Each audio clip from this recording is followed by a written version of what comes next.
மாணவர்கள் ஒருவரோடு ஒருவர் பேசிக்கொண்டாங்க. இந்த ஸ்கூலுக்கு வராம ஜாலியாக சுற்றுறான் பார்த்தியா, சினிமாவுக்கு போகிறான், எங்கெங்கேயோ சுற்றுறான். நம்ம விழுந்து விழுந்து படிக்கிறோம்டா, ஒன்று செய்யணும்டா மாப்பிள்ள, இந்த வருஷம் பரீட்சை எழுதாம ஃபெயில் ஆயிடணும்டா. அப்போ நம்ம வீட்டில் ஸ்கூலுக்கு அனுப்ப மாட்டாங்கடா.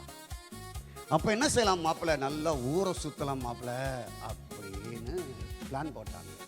இவனை என்ன செய்யணும் சொல்லுங்க. அவங்க அப்பா வந்து பலார்னு 2 அறை கொடுத்தாரு, சென்னிலேயே கழுத்தாமத்தில் 2 கொடுத்தாரு.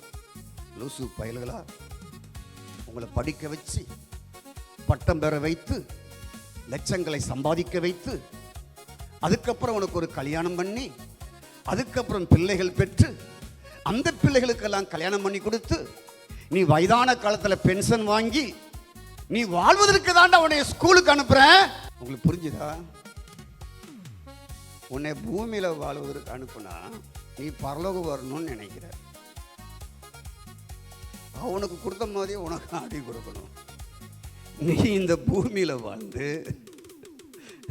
நல்ல ஒரு பாஸ்டரா மாறணும். நீ பூமியில வாழ்ந்து நல்ல ஒரு ஸ்காலரா மாறணும். நீ பூமியில வளர்ந்து ஒரு சயின்டிஸ்டா மாறணும். நீ பூமியில வாழ்ந்து ஒரு டாக்டரா மாறணும். நீ பூமியில வாழ்ந்து ஒரு இன்ஜினியரா வாழணும். நீ பூமியில ஒரு கலெக்டரா மாறி ஒரு சபைக்கு போகணும். நீ சூப்பரண்ட் ஆஃப் போலீஸா மாறி ஒரு சபையில போய் நீ விசுவாசியா அமர்ந்திருக்கணும். Price God. நீ ஒரு கம்பெனிக்கு டைரக்டரா மாறி ஒரு சபையில போய் உட்காரணும். ஸ்தோத்திரம். நீ மினிஸ்டரா மாறி தொண்டாவதாக நீ ஒரு சர்ச்சில் போய் உட்காரணும். ஸ்தோத்திரம்டாவதாக. நீ ஒரு கவர்னரா மாறி சண்டே சர்ச்சுக்கு போகணும். நீ ஒரு ஜட்ஜா மாறி சபையில போய் உட்காரணும். சிஓ மாறி நீ ஒரு சபையில போய் விசுவாசியா உட்கார்ந்து சத்தியத்தை கேட்கணும். எனக்காக வாழணும், என் சுவிசேஷத்தை செல்லணும். அந்த திட்டம் தாண்டா ஓ மேல வச்சிருக்கிற. நீ செத்து வர போறியா?